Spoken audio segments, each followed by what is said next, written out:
বর্তমান সরকার apprenticeship, internship এবং industry academy এটার সহযোগিতা বাড়ানোর জন্য চেষ্টা বা উদ্যোগ গ্রহণ করছে।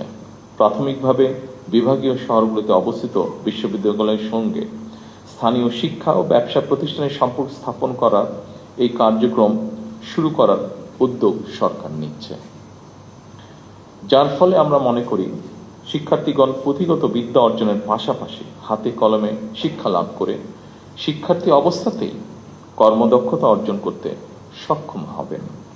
ফলে শিক্ষা জীবন শেষে সম্ভবত তাকে আর বেকার থাকতে হবে না। কলেজ এবং বিশ্ববিদ্যালয়ে ইনোভেটিভ বিজনেস আইডিয়া বাণিজ্যিকরণ করতে প্রতিযোগিতামূলক প্রক্রিয়ায় সিড ফান্ডিং বা ইনোভেশন গ্রান্ট প্রদান এটারও আমরা উদ্যোগ নিচ্ছি এবং এর উদ্দেশ্য ক্যাম্পাস থেকেই ব্যবসায়িক উদ্যোক্তা তৈরি করা।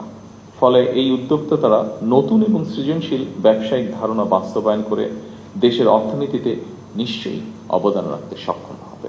শিক্ষার্থী থাকা অবস্থায় কর্মদক্ষতা অর্জনের ফলে এমনও হতে পারে একজন শিক্ষার্থী চাকরির জন্য অপেক্ষা না করে নিজেই একজন উদ্যোক্তা হিসাবে বরং আরো কয়েকজনের কর্মসংস্থানের ব্যবস্থা করতে সক্ষম হবে। এইসব উদ্যোগ ছাড়াও সরকার উচ্চ শিক্ষা প্রতিষ্ঠানগুলোতে উদ্ভাবন এবং উদ্যোক্তা উন্নয়ন ইনস্টিটিউট, সায়েন্স পার্ক প্রতিষ্ঠার পরিকল্পনা করছে।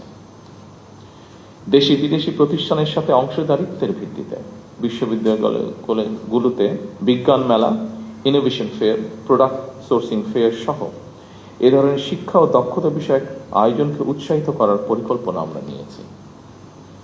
শুধু উচ্চশিক্ষার ক্ষেত্রেই নয়, স্কুল পর্যায় থেকেই সরকার শিক্ষা কারিগরি এবং ব্যবহারিক শিক্ষা বাধ্যতামূলক করার পরিকল্পনা